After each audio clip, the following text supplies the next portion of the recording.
First of all, you need to know them for your own life, because you got to know that there are differences in intelligence. It's really important. If you go into a job and you're not smart enough for that job, you're going to have one bloody miserable time.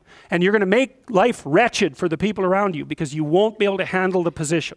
And as you climb hierarchies of competence, the demand on fluid intelligence increases. And so, unless you want to fail, you don't put yourself in over your head. Well, what's over your head? Well, that's a tricky thing to figure out. I mean, you have to figure that out with intelligence, you have to figure it out with conscientiousness, you have to figure it out with creativity, you have to figure it out with stress tolerance, with agreeableness, because you want to go into a cooperative environment and not a competitive one if you're agreeable.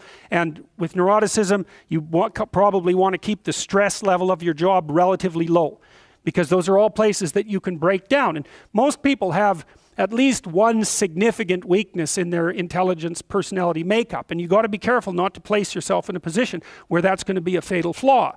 But what you really want to do, as far as I can tell, if you want to maximize your chances for both success and let's say well-being, is you want to find a strata of occupation in which you would have an intelligence that would put you in the upper quartile. That's perfect. Then you're a big fish in a small pond. And you don't want to be the stupidest guy in the room. It's a bloody rough place to be.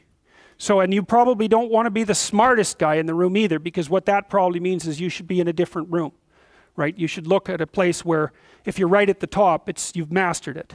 It's time to go somewhere where you're a little lower so that you've got something to climb up for.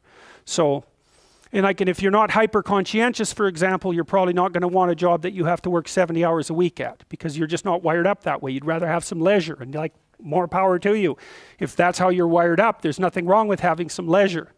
But if you're someone who can't stand sitting around doing nothing ever, then maybe you can go into a job that's going to require you to work 75 hours a week. And almost all jobs that are at the top of complex dominance hierarchies require very high intelligence and insane levels of conscientiousness, as well, generally speaking, as pretty damn high levels of stress tolerance, you know, because that can knock you out too, because there's going to be sharp fluctuations in your career, generally speaking, at the higher levels of a structure, and you have to make very complicated decisions, often with very short time horizons.